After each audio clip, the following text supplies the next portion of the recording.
Trampning ogohlantirishlaridan so'ng Eron Dubay yaqinida ulkan neft tankerini yoqib yubordi. Ukraina Leningradga hujum qildi. Ust-Luga porti zararlandi. Tramp Hormuz yopib qolsa ham urushni tugatmoqchi.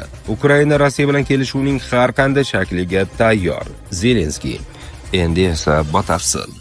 Ro'za oyida nega vulkan mahsulotini iste'mol qilish kerak? Chunki organizm tozalanish mobaynida vulkan mahsuloti ta'sirlari boshqa oyga nisbatan kuchliroq va tezroq bo'ladi.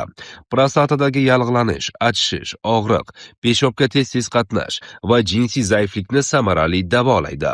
Xabarlar o'z nomidan qo'ng'iroq qiling va 30% chegirmalarga ega bo'ling. Mahsulot yetkazib berish O'zbekiston bo'ylab mutlaqo bepul. Trampning ogohlantirishlaridan so'ng Eron Dubay yaqinida ulkan neft tankerini yoqib yubordi. Xabarlarga ko'ra, seshanba kuni Dubay qirg'og'ida Kuvayt neft tankeri Eron droni tomonidan urib tushirilganidan so'ng yonib ketdi. Kuvayt axborot agentligining xabar berishicha, to'liq yuklangan Al-Salmi tankeri korpusiga zarar yetgan va o't o'chiruvchilar alangani nazorat qilish uchun kurashgan. Dubay hukumati kema bortidagi 24 kishi qutqarilganini va neft to'kilishi kuzatilmaganini tasdiqladi. Rasmiylar hozirda kemaga yetkazilgan zarar ko'lamini tekshirmoqdalar. Dushanba kuni prezident Tramp AQSh Eron neftini tortib olish mumkinligini da'vo qilganidan so'ng Brent neftining narxi barreliga $116 ga yetdi. Xuddi Nikolas Maduro ag'darilgandan keyin Washington Venezuela eksportini nazoratga olgani kabi. Rostini aytsam, mening eng sevimli ishim Eron neftini tortib olish. Lekin AQShdagi ba'zi ahmoq odamlar nega bunday qilyapsizlar deyshadi.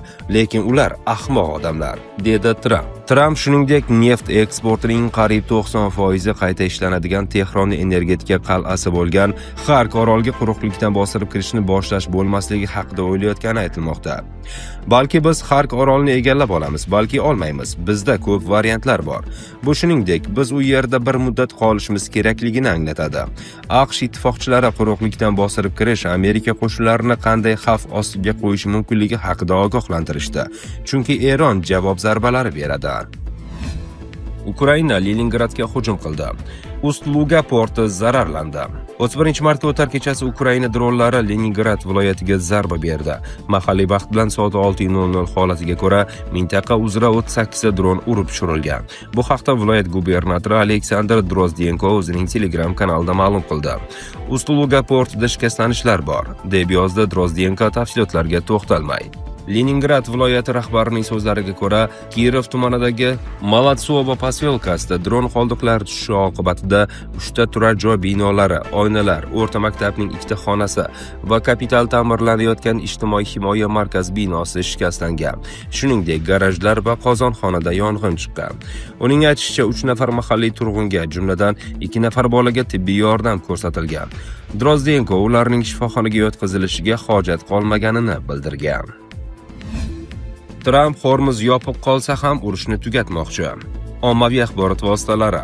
Prezident Donald Tramp o'z yordamchilariga AQShning Eronga qarshi harbiy kampaniyasini, hatto Hormuz bo'g'ozi yopib qolgan taqdirda ham yakunlashga tayyorligini ma'lum qildi.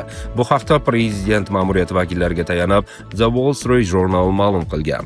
Manbalarning so'zlariga ko'ra, so'nggi kunlarda Tramp va uning maslahatchilari Hormuz bo'g'ozini ochish bo'yicha operatsiya belgilangan 4-6 haftalik muddatdan chiqib ketishi mumkin degan xulosaga kelgan.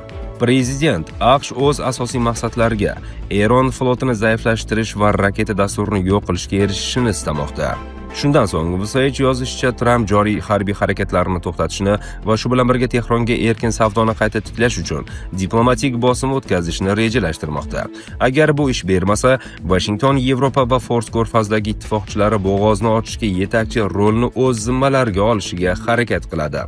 Tramp va uning jamoasi Hormuz bo'g'ozi AQShdan ko'ra Yevropa, Yaqin Sharq va Osiyo mamlakatlari uchun ancha muhimroq deb hisoblashadi.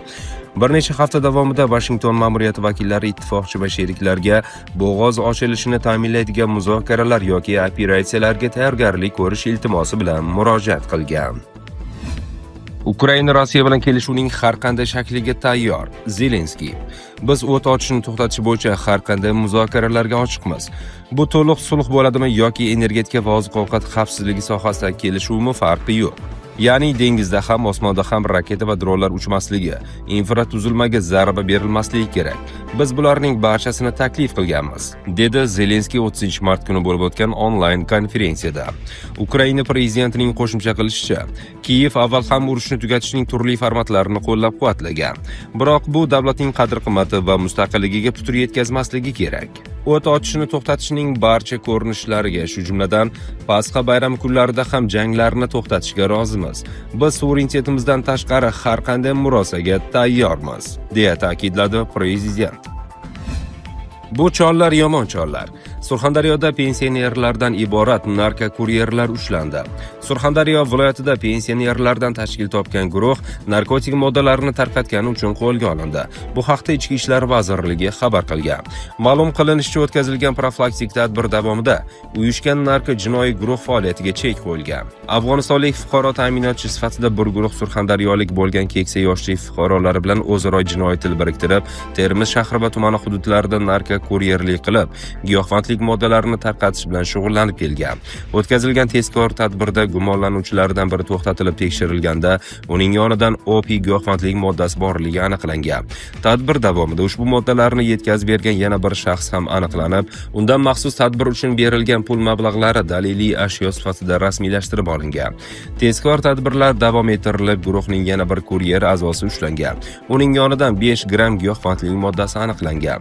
Keyingi bosqichda esa ushbu jinoiy zanjirning asosiy bo'g'ini fosh etilgan.